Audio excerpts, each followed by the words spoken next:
এবার বলো। এই যে ড্রেসটা তোমাদের মিঙ্কু সব পাঠিয়ে দেবো।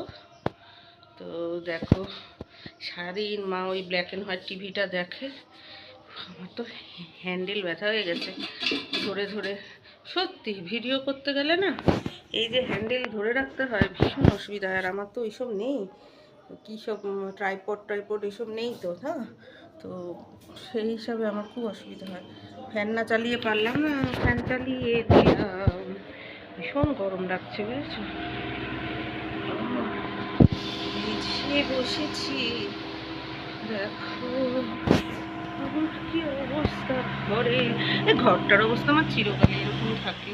আমি ঘর গুছাই না, ঘর গুছাতেই পারি না আমি। এই ঘর গুছানোর জন্য কেউ যদি আমাকে একটু গুছিয়ে দেয় তাকে আমি ডেলি 50 টাকা দেবো।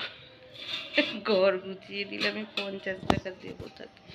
আমার ভালো লাগে না ঘর গুছাতে বাবা, কাজকর্ম করতে ইচ্ছা করে না। এখন বেশ ঘরের মধ্যে থাকি, খাই দাই ঘুমাই, ভোটকা হই, অনেক ভালো। তখন ভাবে আমার বৌদিরাও তো তাই করে, তা তো কী হয়েছে, একটা বয়সে তো তাই করবি, সবসময় কি পিঠে ব্যাগ নিয়ে ছুটবে নাকি।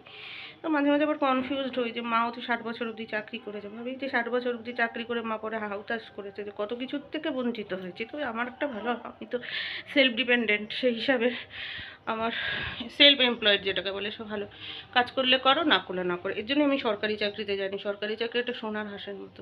মানে ছুটলাম তারপরে দেখা গেলো কিছুই হলো না। 20,000 বেতনেরও যদি সরকারি চাকরি থাকে আর সেলফ এমপ্লয়মেন্ট যদি 18,000 থাকে, 15,000 থাকে, আমি সেলফ এমপ্লয়মেন্টটা নেবো, কারণ আমার নিজের হাতে ওটা। ইচ্ছা মতো বন্ধ করবো, ইচ্ছা মতো খুলবো, ঘুরবো ফুরবো, জীবনটাও তো দরকার আছে না।